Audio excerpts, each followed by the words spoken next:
For those of you who don't know me, my name's Ross Adams. I grew up coming to this church and attended regularly until I moved away for college.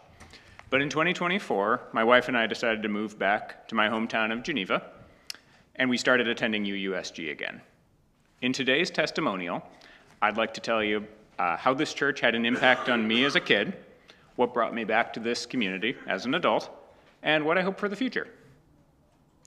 From an early age, I realized that religious education I was receiving here was starkly different from that of my friends at school.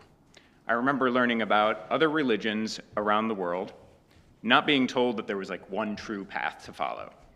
It didn't seem novel at the time, but I didn't have any kind of religious guilt, which I hear is a big part of other religions.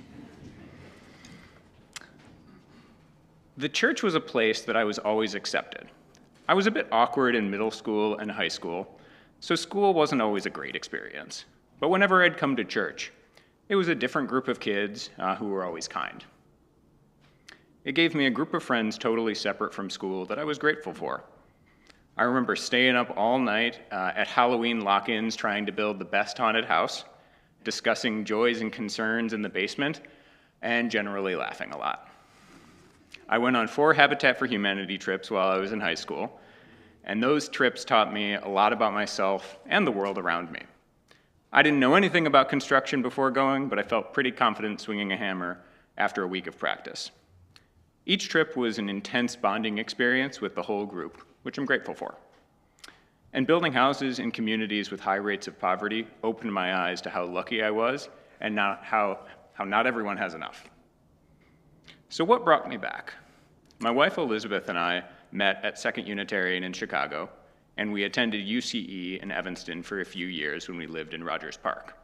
So when we moved back to Geneva, we were interested in joining UUSG, but I wasn't sure what to expect, coming back after 20 years. One of our biggest motivations was to give our daughter Maggie, who's 7 years old, a good religious education experience, like the one I had. What we found was a well-functioning and welcoming community that's aligned with our values of promoting practical goodness in the world. Since joining, we've participated in protests, marched in the Aurora Pride Parade, helped sell pizza at Swedish Days, and donated food to people who need it. It's been great to make new friends here and become reacquainted with the people I knew when I was a kid. As soon as we started coming, Maggie jumped right into her RE class and has been having a wonderful time.